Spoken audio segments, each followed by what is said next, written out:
Bugun jinoyat jazo, ya'ni "Преступление и наказание" kitobini chuqurroq yondashishga harakat qilamiz.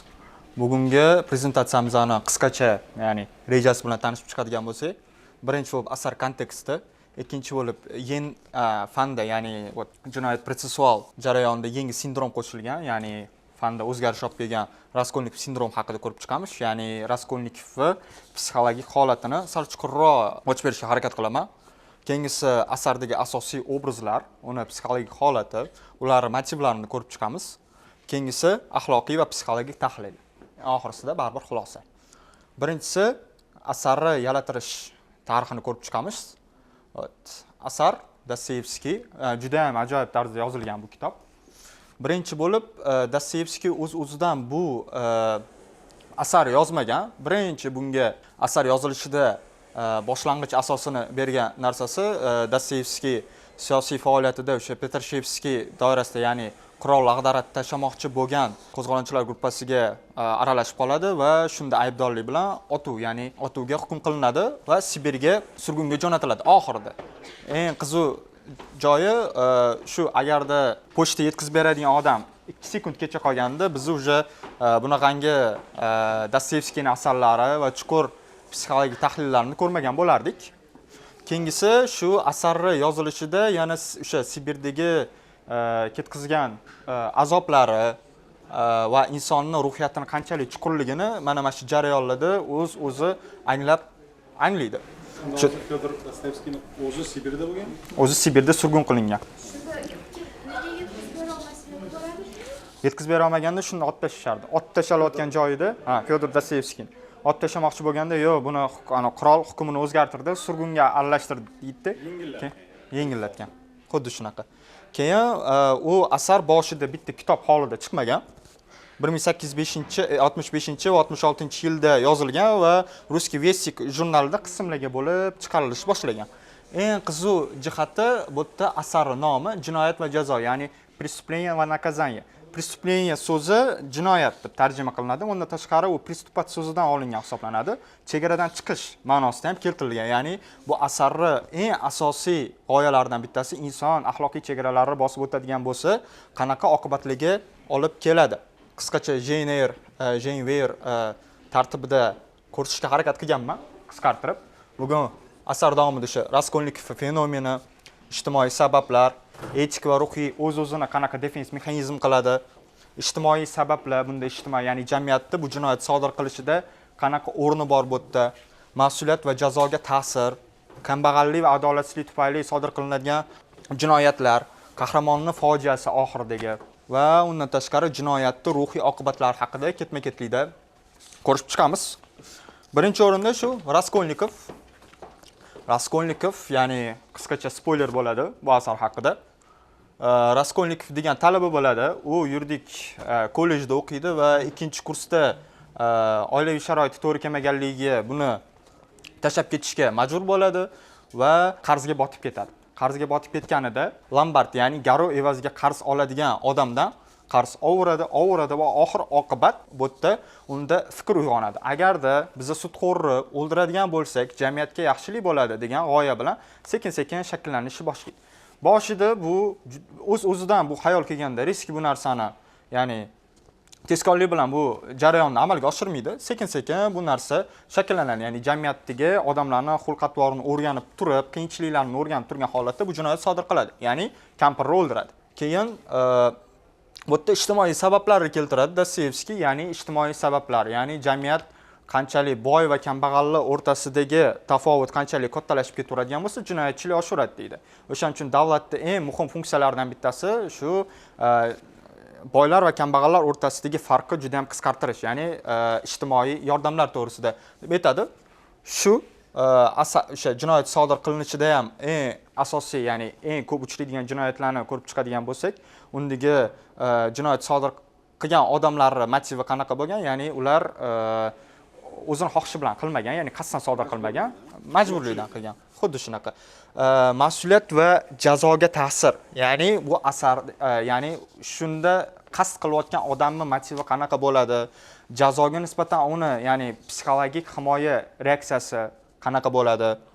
o'shalari ham juda ham zo'r ochib berilgan bu asarda. Etik va ruhiy chalg'itish, bu yerda etika, ya'ni Dostoyevskiy, Raskolnikov o'zini etik chalg'itadi, ya'ni ya'ni ma'lum bir axloq qonun qoidalari yo'q. Inson o'zi yaratadi, ya'ni holatga va maqsadga qarab bu qonunlar yoki axloqiy qoidalarni biza anaqa buklashimiz, ya'ni o'zimizga egishimiz mumkin, o'zimizni maqsadlarimizga yo'lda deb aytadi. Qahramonning fojiasi buni eng oxirida ko'rib chiqsak bo'ladi. Ya'ni qanaqa bu o'zini redemption, ya'ni poklanadi qanaqa. Xudoni oldidami, jamiyat oldidami, o'zini oldidami, haqiqiy Raskolnikov oldida shuni ko'rib chiqamiz. Asarning eng mashhur asosiy qahramoni bu Rodion Raskolnikov hisoblanadi. Bunga qisqacha ta'rif etganda g'oya va vijdon o'rtasidagi kurash qurboni deb nom berdim. Juda ham qiziq. Bu yerda aytaman hozir nega bunaqa nomlaganligimni. Birinchi, Rodion Raskolnikov shu yosh va g'arib talaba, uni aql zakovati, shaxsiy g'oyalari uni fojiali yo'lga yetaklaydi.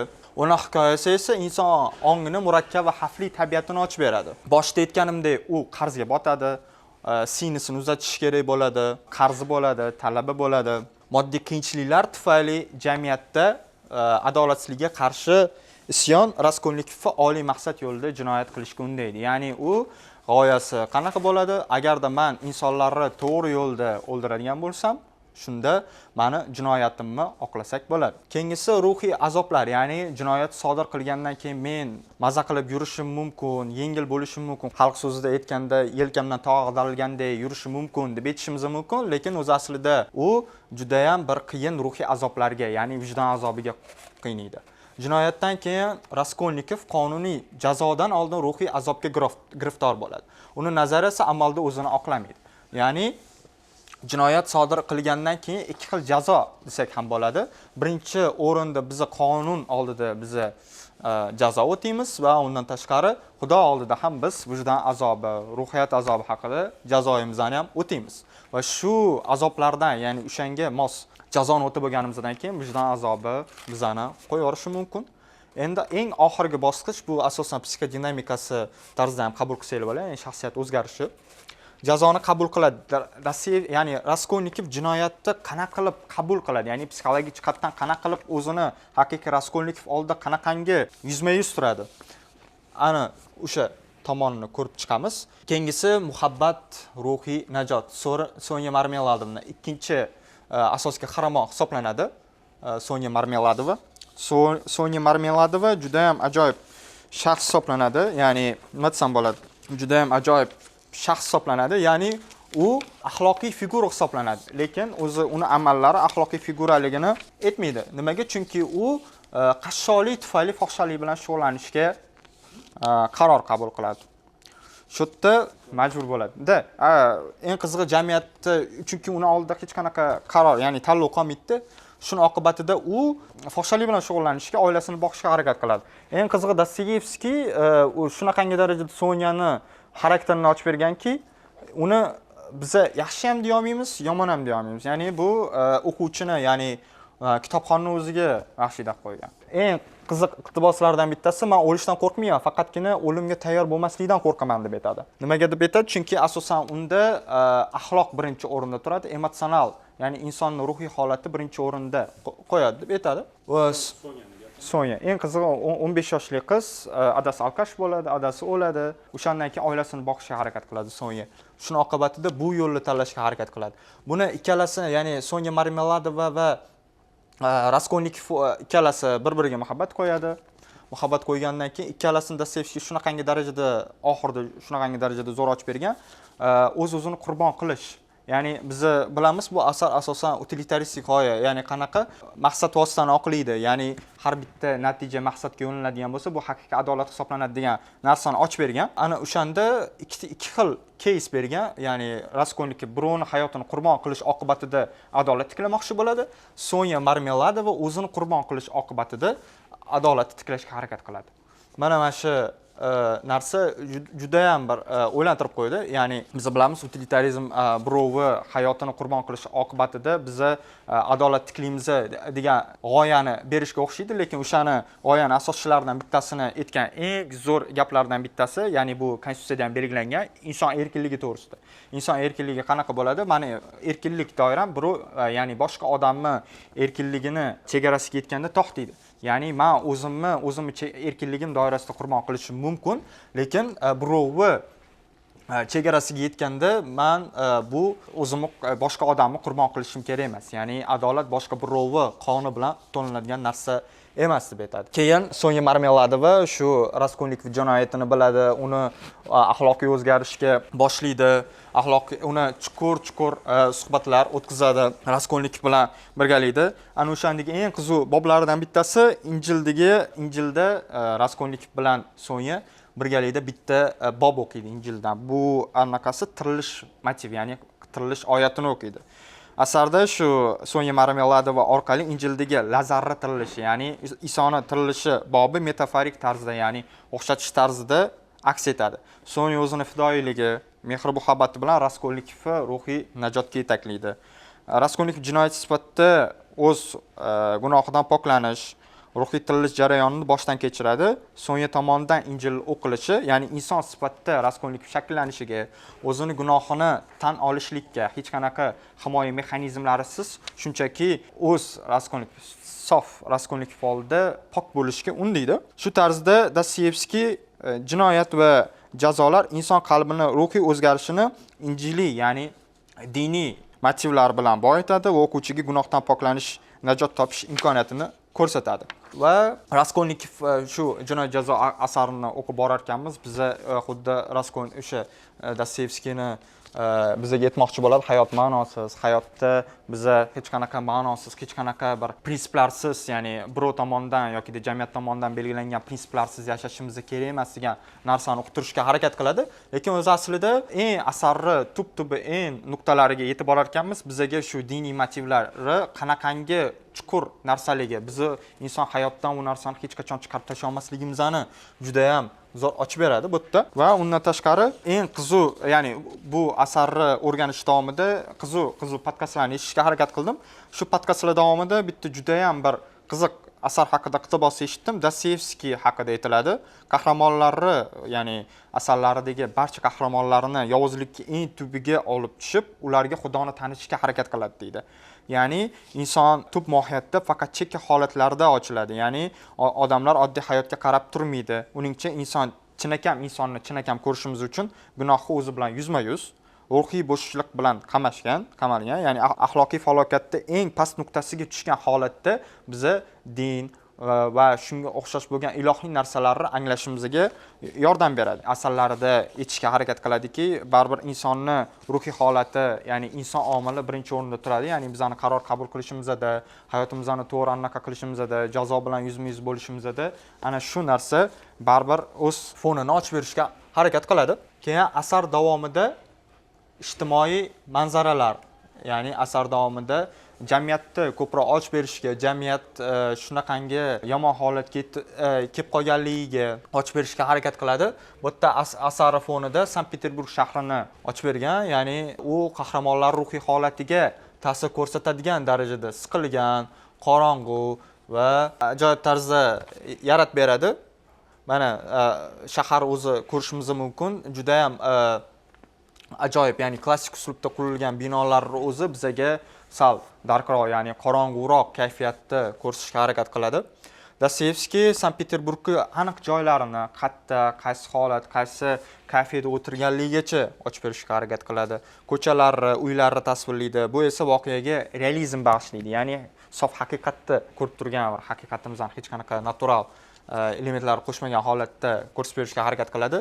U yerda Sankt-Peterburgda bo'ladigan shahar asosiy markazi, madaniyatda markazi hisoblangan shahardagi chekka joylardagi qashshoqliklar, jamiyatda odamlarni qanchalik tub gunohga botib ketganligini ochib berishga harakat qiladi. Va undan tashqari shunaqa jamiyatlar, jamiyat va shahar, ko'chalar o'zi bilan birgalikda jinoyatning manbai hisoblanadi. Siqilgan va iflos gavjum muhit Raskolnikov kabi qahramonlarni ruhiy inqirozini kuchaytiradi. Jinoyatni keltirib chiqaradi.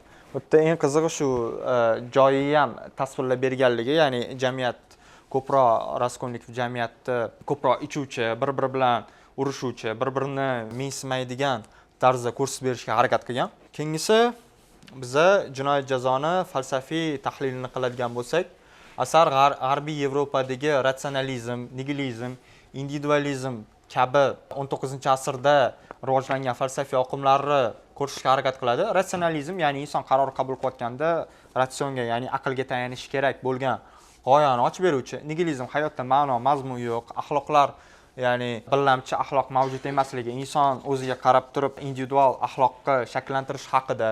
Individualizm ya'ni har bir shaxs o'zini erkin hududi bo'lishi kerak va uni hech kim buzishi kerak emas, hattoki gap bilan degan narsani ochib berishga harakat qiladi va asardagi eng bahslarga sabab bo'luvchi g'oyalardan biri Overman, ya'ni oliy inson bo'lishga urinishi xavfini tahlil qiladi. Oliy insonni Raskolnikov qanaqa tasvirlaydi, ya'ni Dostoyevskiy qanaqa tasvirlaydi?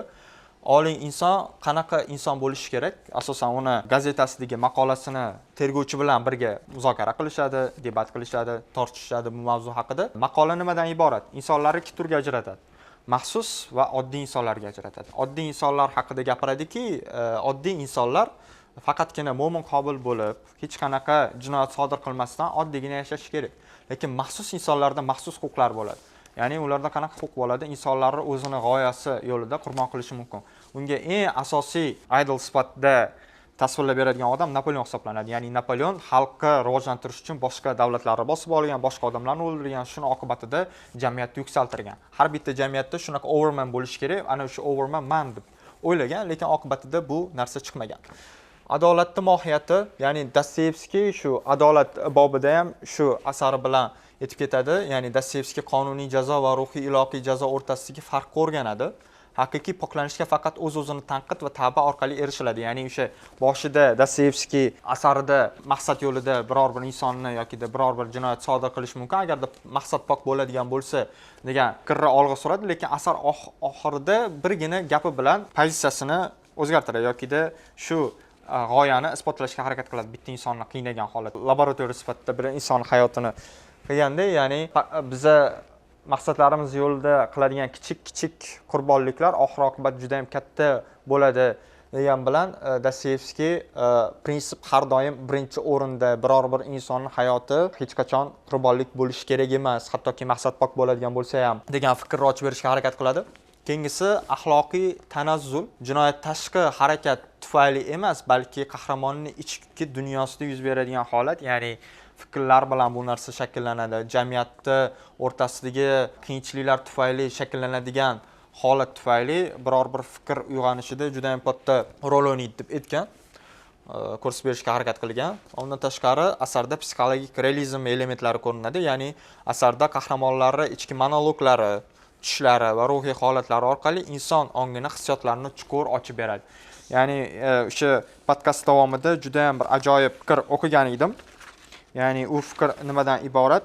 Dostoyevskiy o'zi qila olmagan, ya'ni o'zi axloqiy chegaradan chiqa olmagan holatda asarlaridagi qahramonlarni qiynab qo'ygan holatda, ya'ni agar men qila olmaydigan bo'lsam, asarimdagi qahramon shu ishni qiladigan bo'lsa, qanaqa oqibatlar keltirib chiqaradi deb insonni shu darajada qiynaydi. Shu, ya'ni o'zini tajriba elementi sifatida ko'rsatishga harakat qiladi.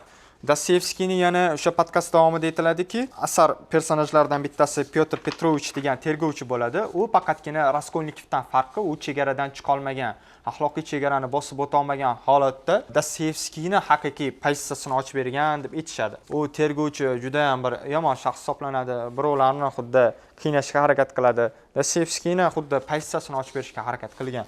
Ya'ni Dostoyevskiy o'zini bitta donagina personaj tufayli o'zi shu personaning ichida bo'lganda qaysi qahramonning rolini o'ynaydi degan fikrni aytilgan bu kitobda. Keyin asarni nashr qilish tarixi va xalqaro jamiyat tomonidan qanday qabul qilinganligi haqida gaplashadigan bo'lsak, jinoyat jazo o'zi chiqqan davridan juda ham tez sotilgan kitoblari ro'yxatiga kiradi. Birinchi o'sha dastlabki chop Ruskiy Vestik jurnalida serialli tarzda nashr etilgan, Dostoyevskiy uchun moliyaviy muammolarni hal qilishda yordam bergan. Eng qiziq faktlardan bittasi Dostoyevskiy qimorboz asarini yozishida bir oy davomida qarzi tufayli shundagina o'sha asari yozib bergan hisoblanadi. Podkast davomida yana bir qiziq fakt eshitdim. Dostoyevskiy Aka-uka Karamazovlar va kambag'allar kitobi uchun jurnallardan pul so'ramagan. Ya'ni qolgan barcha asarlar, Jinoyat jazo, Iblislar, Qimorbozlar degan asarlarida shu yozilishidan oldin borib turib o'sha gazetadagi odamlardan pul so'ragan. Men mana shu asarni yozaman, bilaman, zo'r bo'lib ketadi. Shuni oqibatida sizlar ham aniqlasalar, faqatgina menga moliyaviy yordam bersalaring bo'ldi deb aytgan. Keyin kitob shaklida 1867-yilda chiqqan. Darhol eng ko'p o'qiladigan romanlardan biriga aylandi. Bu asar jahon e'tirof, jahondagi katta biz biladigan Freud, Nietzsche kabi olimlar bu asarni o'rganishgan, bu asarni eng top o'zini eng yaxshi o'qigan kitoblarini birinchi o'ringa qo'yishgan va bu haqida juda ham ko'p tahlillar qilishgan.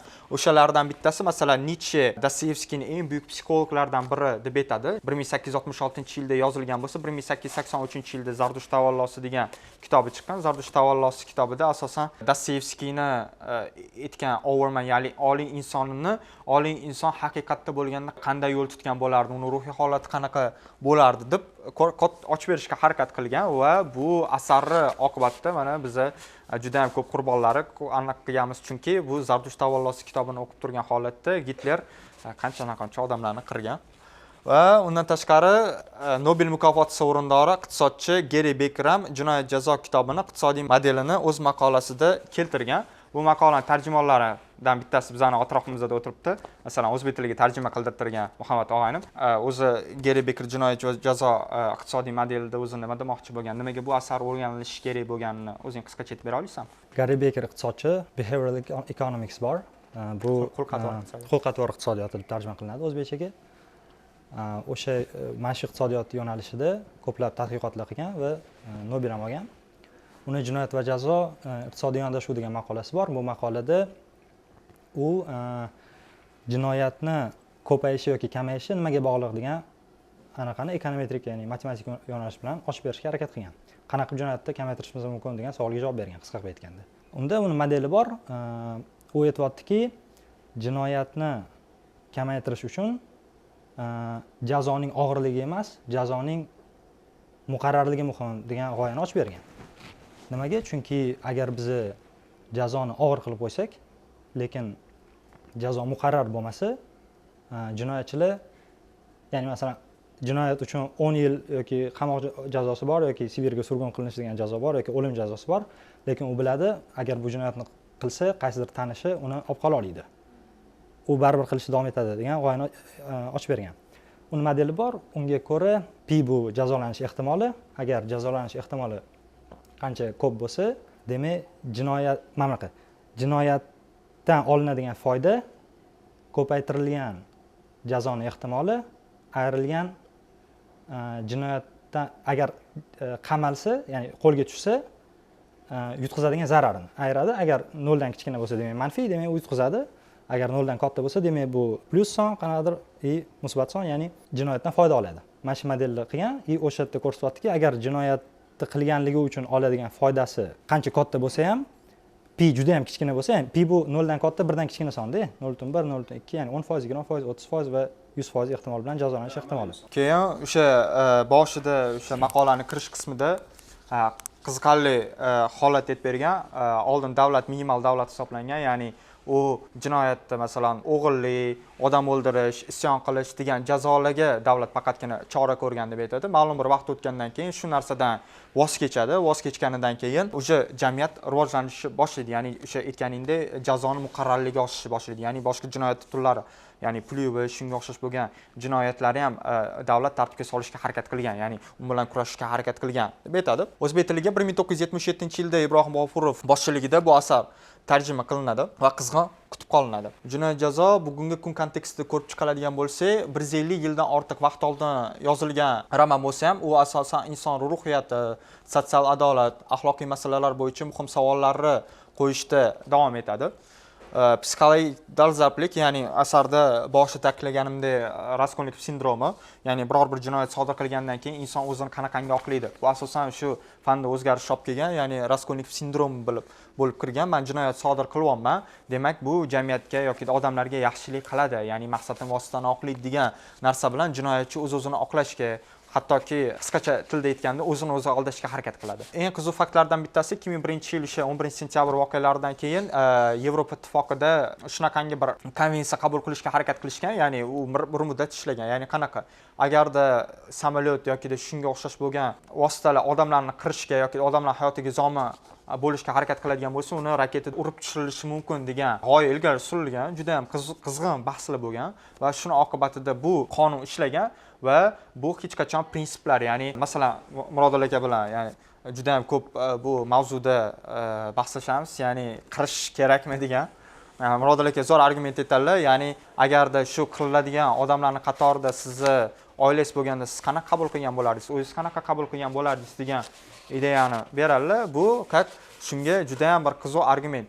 Ya'ni insonni ixtiyori bilan boshqa insonni qurbon qilinmaydi, chunki maqsad boshqa bo'lishi mumkin degan argument keltiradilar. Shu Overman nazariyasi haligacha o'sha ekstremistik g'oyalar, adolatsizlikka o'z qo'liga olish, ijtimoiy nizolar kontekstida ko'p muhokama qilinadi. U asarda O'zbekistondagi klassik adabiyotlar ro'yxatiga kiriladi. Har yili juda ham ko'pchilik odam bu kitobni o'qiydi, sotib oladi, bu haqida juda ham taqdimotlar qiladi, hattoki axloqiy poklanish, o'z-o'zi bilan yuzma-yuz kelish haqidagi universal g'oyalarni amalga oshirishga harakat qiladi. Asarning oxiridagi qismi xulosa, ya'ni jinoyat va jazo, umumiy xulosa, inson ruhini murakkab hikoyasi. Bu asarda oxirida bir mana foto ko'rganman, lekin bu yaxshi ko'ringanmi yoki yaxshi ko'rinmaganmi bilmayman. Aytib ketadigan bo'lsam, Rembrandtning asari borda, o'sha uyg'onish davrida chizilgan adashgan o'g'ilni qaytishi degan o'sha portreti bor. Ana o'sha portretida Dostoyevskiyning asaridagi, ya'ni jinoyat jazoni oxirgi qismiga juda ham ko'p o'xshatdim. Nimaga? Chunki o'sha adashgan o'g'ilni qaytishi portretini bir keng portretda ko'radigan bo'lsa, ya'ni hikoya tarzida ko'rib chiqadigan bo'lsak, adashgan o'g'il, ya'ni bitta odamni ikkita o'g'li bo'ladi. Ikkita o'g'li bo'lgandan keyin bir o'g'li o'zini yonida birga yurib turib, unga yonida yuradi, ikkinchi o'g'li adventure, ya'ni sayohat qilib, mustaqil hayot kechirishga harakat qiladi. Mustaqil hayot kechirgandan keyin gunohlari bilan otasini oldiga baribir qaytishga harakat qiladi va o'sha otasini oldiga kelgandan keyin mana uni quchog'ida otasini kechirimiga bahramand bo'ladi. O'xshatgan tomonim jinoyat jazo asarining oxirida Raskolnikov qamalib chiqadi. Qamalib chiqqandan keyin o'zi bilan birgalikda yuzma-yuz, o'zining gunohi bilan yuzma-yuz bo'lgandan keyin axiri tushunib yetadi u xato ish qilganligini. Haqiqiy xato ish qilganidan keyin Sonyani oldiga boradi va tizzasiga boshini qo'yib turgan holatda yig'laydi. Xuddi shu holat, ya'ni biz qanchalik gunoh qilamiz, qanchalik yomon ishlar qilamiz, baribir o'zimiz tomonidan kechirishimiz kerak va Xudo tomonidan kechirishimiz kerak degan narsani ochib berishga harakat qildim. Ya'ni jinoyat jazo asar qisqacha ta'rif beradigan bo'lsak, adolat, insoniylik, kechirim va eng asosiysi har bir inson hayotda azob chekish orqali poklanish imkoniyati haqidagi asar hisoblanadi. Asosiy xulosa, hech qanday ijtimoiy maqsad insoniyat ustidan g'alaba qozona olmaydi. Axloqiy qonunlar har doim g'olib chiqadi. Yakuniy fikrim esa, Dostoyevskiy asari bugungi kunda ham o'z ahamiyatini yo'qotmagan, har bir o'quvchini ichki dunyosiga nazar solishga, hayotda ma'nosi haqida chuqur o'ylashga harakat qiladi. Asar haqida savol bersanglar, yana chuqurroq fikrlar haqida eshitsak va muhokama qilsak yaxshiroq bo'lardi. Savollar? Rahmat.